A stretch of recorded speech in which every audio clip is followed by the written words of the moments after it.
નમસ્કાર, આપ જોઈ રહ્યા છો નેશન પ્લસ ન્યૂઝ. હું છું આપની સાથે હેતલ ભગત. રાજ્યમાં સર્વગ્રાહી શિક્ષણ મૂલ્યાંકન માટે રચાયેલી ટાસ્ક ફોર્સ કમિટીનો અહેવાલ મુખ્યમંત્રી ભૂપેન્દ્ર પટેલને અર્પણ કરાયો.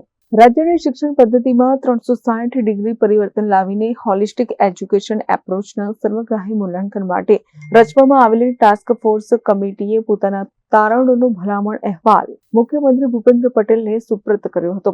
વડાપ્રધાન નરેન્દ્ર મોદીના દિશાદર્શનમાં દેશમાં અમલી થયેલી નેશનલ એજ્યુકેશન પોલિસીમાં પણ સર્વગ્રાહી શિક્ષણ મૂલ્યાંકન માટેની ભલામણ કરવામાં આવેલી છે.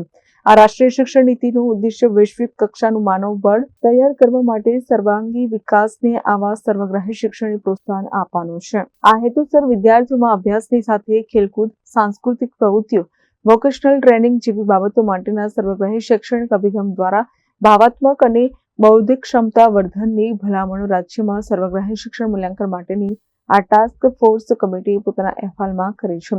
કમિટીના અધ્યક્ષ જયેન્દ્રસિંહ જાદવ અને સભ્યોએ આ ભલામણ અહેવાલ મુખ્યમંત્રીને અર્પણ કર્યો હતો.